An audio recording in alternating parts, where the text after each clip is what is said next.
يا جماعة، لا حلو الكتاب ده قوي. حلو. اه اه ايوه. يا لا حلو الكتاب ده. بس اروح اكتب ده بقى على السوشيال ميديا. تويت. بس لا كتاب حلو. حلوة حاح دي، اروح اكتبها برضو.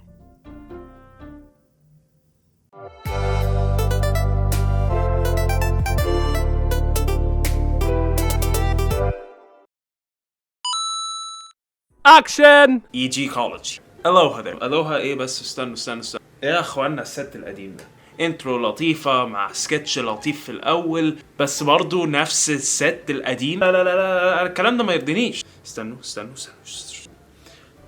من الاول اسألوا من الاول. EG College. Aloha there. نظرا لان الواد بتاع EG College متاخر في الحلقات، انتوا كشله بنات قررتوا تنزلوا تعملوا شوبينج. اسمها تتبضعوا. يلا تبضع دي كلمه تقيله قوي.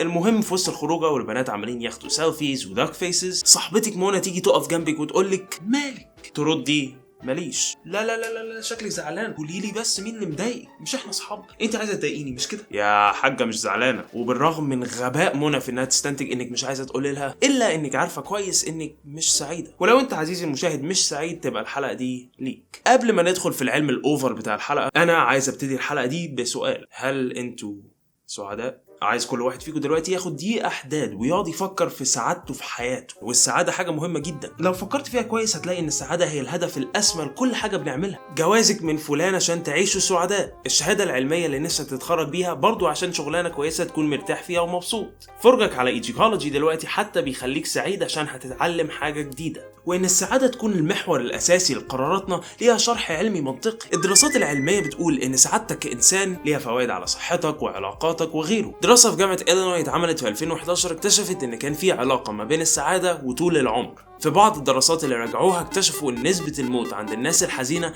اعلى ب 28% من الناس السعيدة. السعادة مش بس مهمة للشخص نفسه، بس كمان للدولة اللي الشخص عايش فيها. الو صندوق تحيا مصر، عايز اتبرع بابتسامتين. الهابينس ايكونومكس او اقتصاد السعاده بتحاول تشوف العلاقه ما بين سعاده الشخص وحاجات زي التوظيف والغنى. الدراسات في الاقتصاد بشكل عام اكتشفت ان في علاقه ما بين السعاده وحاجات زي التغيرات في الدخل والحاله السياسيه للبلد. فلا، سعادتك ايها المشاهد مهمه ليك، للي حواليك، وللدوله. انت فعلا نور عينينا. بس بعيدا عن كل الكلام ده، ارجع واسال: هل انت سعيد؟ مش عارف تجاوب؟ يعني لو خيرتك ما بين ال5 ايموجيز دول، تفتكر انهي واحد فيهم اقرب لسعادتك في حياتك؟ لو انت دلوقتي حاسس بمشكلة في انك تختار، فده عادي. السعادة كونسبت صعب جدا انك تعرفه، لان كل واحد فينا بيحس بالسعادة بشكل مختلف ومن حاجات مختلفة، وده معناه ان قدرتنا اننا نقيسها صعبة. مفيش اختبار سهل تعمله يديك قراية للسعادة اللي انت حاسس بيها. في كتابه Happiness by Design، بول دولين بيتكلم على النقطة دي في اول فصلين في الكتاب. سؤالي ليكم في اول الحلقه: هل انتوا سعداء؟ سؤال عام جدا، وصعوبه الاجابه عليه تكمن في ان على الاغلب مش بنفكر في سعادتنا في حياتنا بشكل عام. يعني احنا بنعرف كويس قوي نقول على مواقف معينه انها بتخلينا مبسوطين، زي ان مثلا الكراش عملت لك لايك على الكومنت بتاعك، بس ده موقف واحد في كل حياتك، فمش بيمثل سعادتك في حياتك كلها للاسف. بس بالرغم من صعوبه قياس السعاده، كل واحد فينا فاهم فكره السعاده كويس. في ناس كتير بؤسة وكارهين الدنيا، بس فكره السعاده مش غريبه علينا. فخلونا نحاول نعرف السعاده في امل ان ده يساعدنا نقيسه، وبالتالي نجاوب على سؤال الحلقه. فلسفيا واحد زي بليتو هيقولك ان السعاده دي نتيجه لحاجه كويسه بتعملها. يعني انت لما تعمل الصح هتبقى سعيد. معلومه للمشاهد: غسان مطر كان انفلونس جدا ببليتو. بس لو جيت فكرت فيها هتلاقي ان في حاجات مش كويسه بنعملها بتخلينا سعداء. حته البيتزا اللي خدت منك 0.24 ثانيه انك تاكلها دي مش صحيه، بس ال 300 سعره دول خلوك سعيد. فالشرح الفلسفي لبليتو مش صح قوي. الزميل بول دولين بيقولك حاجه تانية، بيقولك ان السعاده هي مزيج ما بين احساسك بالانبساط وهدفك الاسمى في الدنيا، وده فعلا تعريف شمولي اكتر. بس هل التعريف ده بيساعدنا اننا نقيس السعاده؟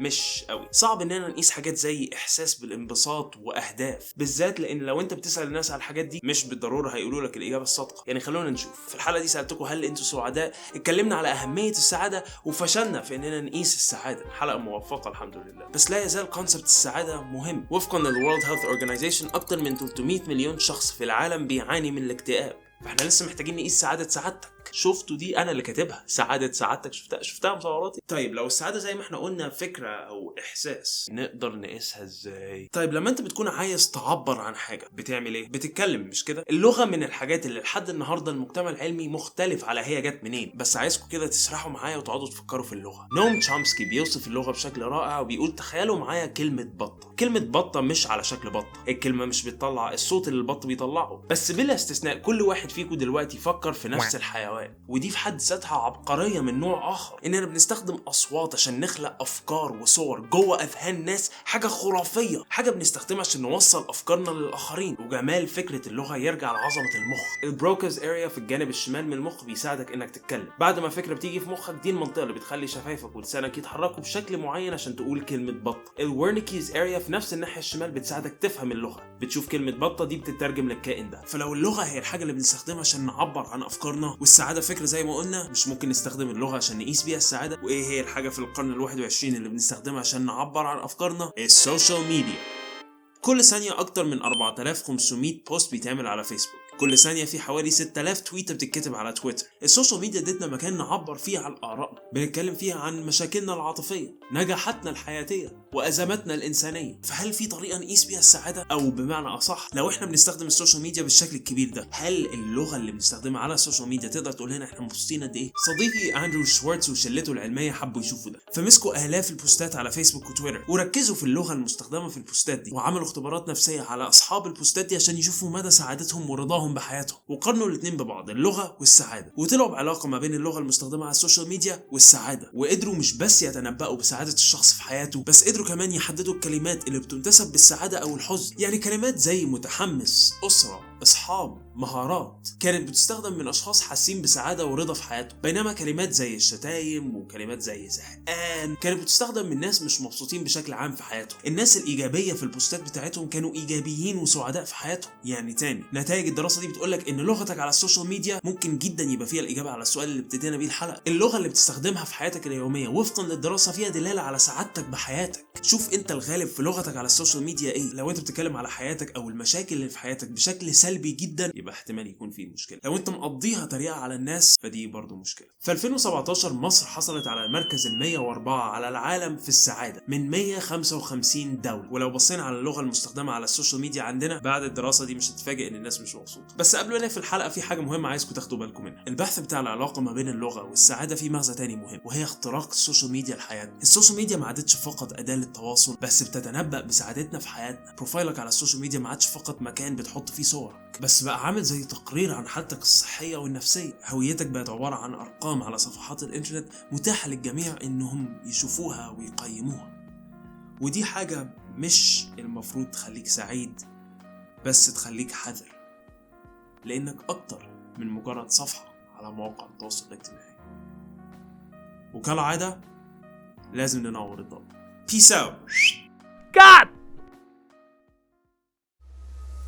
So, first of all, we wait a few seconds for noise. عايز كل واحد فيكم ياخد كده دقيقة حداد ويقعد الهابينس ايكونومكس او اقتصاد السعادة. بتشوف انا مش سعيد مثلا دلوقتي. الو، انا بصور حلقة دلوقتي عامة. السوشيال ميديا ادتنا مكان نعبر فيه. السوشيال ميديا ادتنا مكان. السوشيال ميديا ادتنا مكان نعبر عنه. السوشيال ميديا ادتنا مكان